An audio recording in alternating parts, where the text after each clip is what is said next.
Good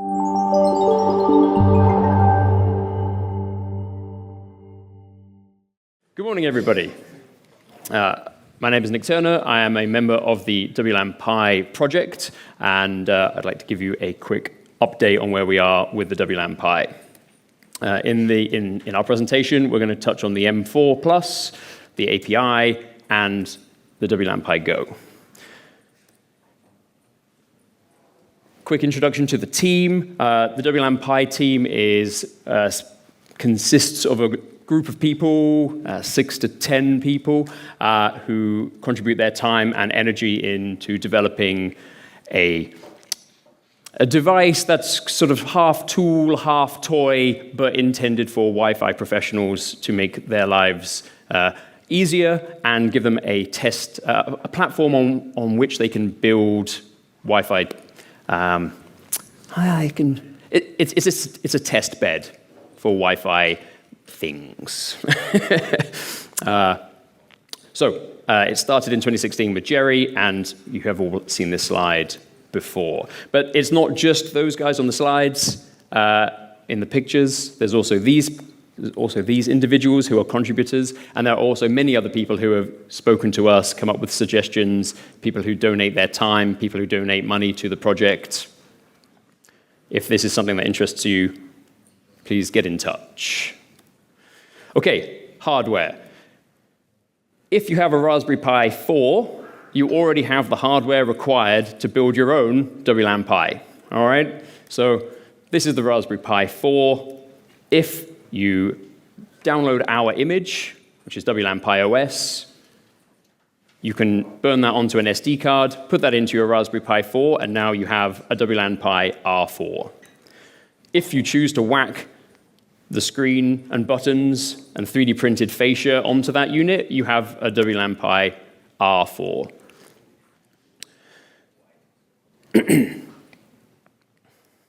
How do you get hold of one of these?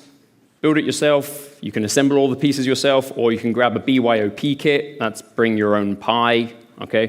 The BYOP kit has got everything except the SD card and the Raspberry Pi that you need. This unit will require a USB Wi-Fi dongle. Okay. Or you can get a R4 pre-assembled. All right. What about the Raspberry Pi 5? We're not so excited about the Raspberry Pi 5 at the moment. Long story short, we require Bookworm, so we're going to have to move our project up to the Debian release Bookworm in order to support the Raspberry Pi 5, which will happen. It's something that we need to do, but we're not ready just yet. Also, the Raspberry Pi 5 costs more and produces more heat. It will be faster, and it will boot more quickly. But apart from that, at the moment, we're not really sure if it's going to bring that much to the table. So Raspberry Pi 4 and the R4, it's not going anywhere just yet. What about the other one? If you have CM4 Compute Module 4, that's the brain of a Raspberry Pi, but none of the I/O ports are defined. We use a carrier board to define the I/O. If you go down this route, this is the CM4, you can build yourself an M4 or an M4 Plus. So this is the WLAN Pi M4 Plus. Why is there a plus on the end of this one? It's an iterative improvement on top of the previous one. Okay, so the previous one was the M4, and this one we're calling the M4 Plus. How do I tell the difference?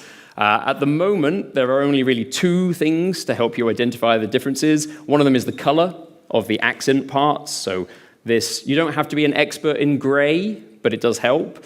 This is urban gray, and this is anthracite. Okay, so that's the quickest way to tell the difference. But on the M4 Plus, we have a new thing going on down here on the Ethernet end cap, and this is a toggle switch to move you between host and device mode. So now let's touch on what's new and exciting about the WLAN Pi M4 Plus. Right. The M4 came with an M.2 slot on our carrier board, and that's what allows us to use an M.2 Wi-Fi module inside it, right? But that slot is A-keyed. It took Wi-Fi 6E modules fine, but if you want to put a Wi-Fi 7 module into the WLAN Pi M4, the previous one, you need to use an A to E key adapter. Just, that's physical. There's no protocol conversion going on there. That's just physically A to E key. It's a plastic peg that moves from one position to another. Thank you to Ossium, who created the A to E key adapter for us. M4 Plus doesn't require that physical adapter. It is already E-keyed. You'll also find that most Wi-Fi 6E modules are dual-keyed. So you can go back in time if you want to. You can put a 6E module into the M4 Plus without any kind of adapter. The other difference is this host and device toggle switch. So we have managed to bring OTG to the M4 Plus, but there's a big asterisk with a caveat here. We experimented with adding a PCI packet switch and additional USB controller to the WLAN Pi M4 Plus. Long story short, it made it too hot. We would have had to add a fan, and we decided as a group that this was not the direction we wanted to go. So this means that you have to choose between OTG, the ability to communicate with the device through the USB-C port, or USB-A ports. However, we're not sure, we don't think this is a huge problem, because for us, we see this giving us the ability to communicate to the WLAN Pi, say you're in your hotel room or on the train. This now gives you a single cable solution to be able to interact with it, and you can still use the Wi-Fi module inside the unit. The only thing you cannot do is use the USB-A ports. There is also a new joystick cap. This is joystick cap version 2. I'm not going to go into great detail with the joystick cap, but this solution does not require any glue, which is a positive. Very quickly, if I just quickly, I'll just show you around the unit. But you can see down here, this is where our toggle switch is. A reboot is required. You cannot just top flip between the modes. You do have to reboot. So this is the WLAN Pi M4 Plus. When you're in OTG mode, you will get that OTG IP address up on the screen. Okay.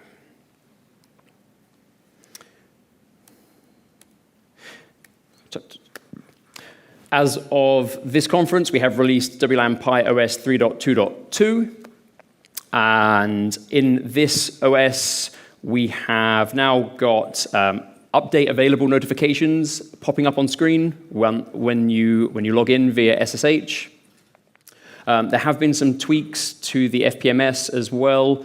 That's the front panel menu system, so the screen and buttons that you interact with, and we can now start Profiler via FPMS on specific channels. I will give one final little note before I hand over to Ben. One key difference at the moment that you should be aware of, the M4, we used a MediaTek Wi-Fi module. And right now, for the M4 Plus, we are placing the Intel BE200 inside it. Put this in the back of your minds, just so you know. With the MediaTek adapter, it obeyed the regulatory domain that we set to the unit. The Intel BE200 uses LAR, location-aware regulatory, and it will listen, pick up beacons from the air, and set its regulatory domain via that mechanism. So you don't get to decide what regulatory domain you're in. That's the one caveat to know about the BE200. We have explored using the MediaTek Wi-Fi 7 module, but the drivers are not ready for our use at this time. I'm going to hand over to Ben now to talk about the API. Thanks, Nick. Thank you.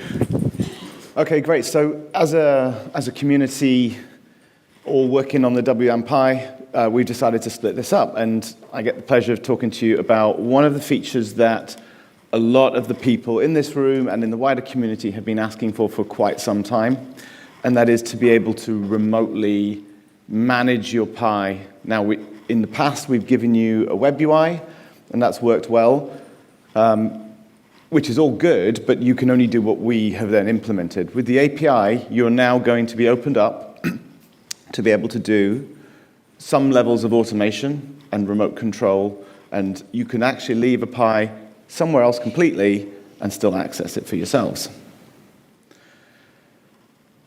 When you've got 3.2.2, you can then navigate to this URL once you're connected to it and start to explore the new API. So this, couple of things. It's on HTTP and not HTTPS, so you need to make sure you don't just go to the web UI and then change a few things in the string. You need to actually put it in like this, where the X's would be what your Pi is called, your host name. And then as you navigate through that web page, that is something called Swagger. For anyone who is familiar with APIs, you can actually go in and adjust, use them right there from the web page. And so you can start to do a few things. Now, I would say this is a very first version. It's an initial version. It's for you to give us feedback about how you'd like to use it and where you'd like us to take it. So please go and have a look around. One of the things that has not been done yet is some level of authentication and security around the API. It's a test API for you to play with and tell us. We will be building authentication into it. So just so you know that that's there. Also now on our website, in the downloads area, we've got a new section, tool scripts and other useful helpers. And in there, we've posted the Postman collections up. So for all of you who like to use APIs and use it via Postman, you can go and just download the collection, change the environment to be your Pi, and off you go. I think you won't find any instructions yet, but it was all in the deep dive, and we'll be publishing that to the cookbooks after this conference, so you'll be able to go and find out. So that's go.wlanpi.com. I think I'm looking at Nick for a nod. Yes, go.wlanpi.com, and you'll be able to go and figure out exactly how to do this. So go get yourself set up with Postman and use the APIs. What can you do via the APIs? So a couple of things we've been trying to do is, first of all, give you the ability to just understand that you've got a Pi there. It's on your network. It's connected. And beyond that, anything that you've been able to use the screen for, we're trying to get that out so that you can access it remotely. So accessing your model, the stats, the CPU, the temperature, all of those things, starting and stopping services. So you might say, oh, I have a WLAN Pi in a remote network. I want to run Kismet on it right now. I don't want that running all the time, so I can remotely get Kismet started, get some dumps off of that, bring it back, and then turn it off again. So you can do those kind of things. I think, again, one of the largest requested features has been the ability to actually use the wireless LAN adapter in the Pi to connect to wireless LAN and actually do scans and do all those things. So there you go. The first thing that we've been able to implement here within the network API side of things is being able to get scans. A very brief, because I've got a little bit of time here, just a very brief technical segue. For those who are interested, we're actually controlling the WLAN Pi, the WLAN adapter using the WPA supplicant, a fairly standard way of doing things. Because we're an API, we need ways of talking to the WPA supplicant. So for those Linux people who are interested, we're actually using the dbus interface into that. And to be able to do that, we have a different WPA supplicant service. So you'll see in the documents, you have to turn off the standard WPA supplicant and turn on the one that's bound to the dbus interface to be able to use this. So just a little technical segue there. And also, when you go and try and use this and you figure out you can't do a scan, you'll need to go and look at the documents to figure out how to do that.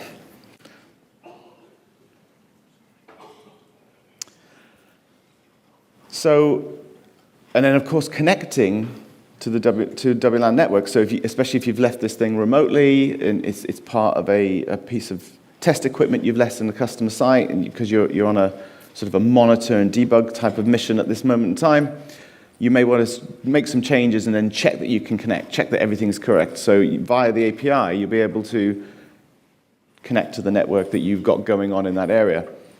The way it works is currently it only binds to the WLAN 0 interface, so it'll only work on the internal interface of your M4 Plus. If you've got an R4, it'll only work on the first adapter. It allows you to input the block that you would normally put inside the WPA supplicant, so you can actually put in the SSID, PSK, the protocol, key management, and the PMF. There is an asterisk. One of the things we can't do right now, because it falls outside the network block, and this will make you laugh because it's a big thing, is we can't force the supplicant to use hash to element, which means you can't connect to WPA3 only networks. That will, of course, be remedied. As I said, we're exploratory. We wanted to make sure we get something out to you to be able to use and to be able to feedback whilst we explore all these things. So please do that. Be aware you won't connect to WPA3 in 6 gigahertz. It's just a bit of a shame.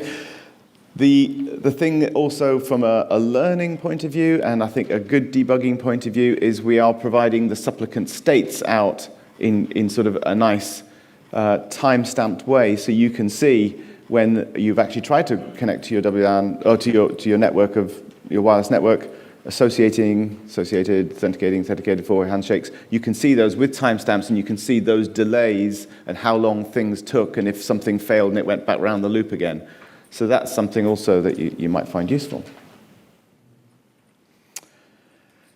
And one more thing. There is another motivation why we wanted an API, and you'll see us shortly a little bit more about this. But with an API, we can have a WLAN Pi app. So, thank you. And for those who do a bit of app development, you'd be pleased to know this is cross-platform. So this has been done in Flutter and Dart. So this will build for iOS and Android. And you will be able to get this quite soon. So internal prototypes, you can't find it yet yourselves. And the idea is you'll be able to use this instead of the screen on your Pi for pretty much everything. So that's it. Thank you. Oh, well, I'll introduce Jiri, because his turn now. Brilliant. One more thing. Good morning, everyone. We've implemented rapid speaker switchover. So what's better than 2 speakers, 3 speakers? Anyway, so what I would like to talk to you about in the last 7 minutes or so is the WLAN Pi Go. So this is a new concept of the WLAN Pi. We've had a handheld device, we have had a leave-behind unit with PoE built in, and WLAN Pi Go is a mobile concept, essentially as small as we could with the mobile use case. So if you're ready for this, we'll get straight into WLAN Pi Go. So I know many of you have attempted to build a Wi-Fi 7, Wi-Fi 6E M2 adapter on a USB-C cable. So for example, if I've got a laptop with Wi-Fi 5, it doesn't do 6 gigahertz. How do I add the capability to do a PCAP, to do a scan in the 6 gigahertz band? So that's one use case you could use the WLAN Pi Go for. The other one is it's had built-in magnets. So if you have a mobile device, which becomes your battery pack at that point, becomes your display as well. And we'll have the mobile app available at some point as well, so that will drive the actual user interface. This will basically become a mobile accessory for your iPad, phone, or you can use it with a laptop. So what's inside? Inside we've got a E-keyed M2 slot, which gives you the option to use the inbuilt Intel BE200 Wi-Fi 7 adapter, or you can swap it for a MediaTek adapter if that's what you wish to do. So it essentially gives you an M2 slot on a USB-C stick, if you will, which you can use with a laptop, tablet, or phone. Inside, we've got a compute module 4. So that's the actual CPU, storage, the Linux machine inside. If you look at the PCB itself is just a few millimeters wider than the compute module, so quite compact. And if you look at the use cases, this is the first one with the laptop. I've got an older laptop. I want to add the 6 gigahertz capability to it. I want to use it as a remote sensor in my Wi-Fi Explorer. I can connect the Go using a USB-C cable to the laptop and basically leverage the M2 Wi-Fi radio of the Go. What I can do on top of that is we've partnered with Osseum. So Osseum is the hardware partner who builds the hardware for us. So what you can do is you can plug in the Osseum spectrum analyzer in, which gives you Wi-Fi 7 scanning using the Intel adapter. And on top of that, you can see spectrum as well using the Osseum spectrum analyzer. Now, onto the mobile use case. So I mentioned magnets. I guess now is probably a good time to introduce you to the WLAN Pi Go. So on the back of the unit, we've got magnets. So if you have a compatible device, or you can buy a magnetic ring, attach it to your phone, and basically clip it on the phone. Then a short USB-C to USB-C cable, which basically provides power to the Pi, plus it gives you IP connectivity over the USB-C link. And that's the way how we talk to the Go. So with this, you can basically, and with the mobile app, you'll be able to scan tri-band with the extra modular slot with the Osseum spectrum analyzer. That basically gives you spectrum analysis on top. So if I plug the spectrum analyzer in, I basically get spectrum plus Wi-Fi scanning at the same time.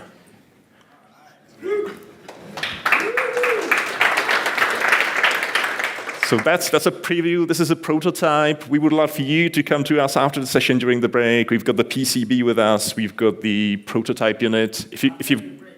If you've got any feedback, come to us after the break. Nick, back to you. Yeah, no, just to repeat that note. Yeah, if that's of interest, come and have a look at what we've made. This is a concept. It's a prototype. Come and have a look at it. Give us your feedback, raw, unfiltered. We'll collect it. We'll use that to direct us where we go with the unit that we actually turn into production. Get in touch with us today. Get in touch with us via the website.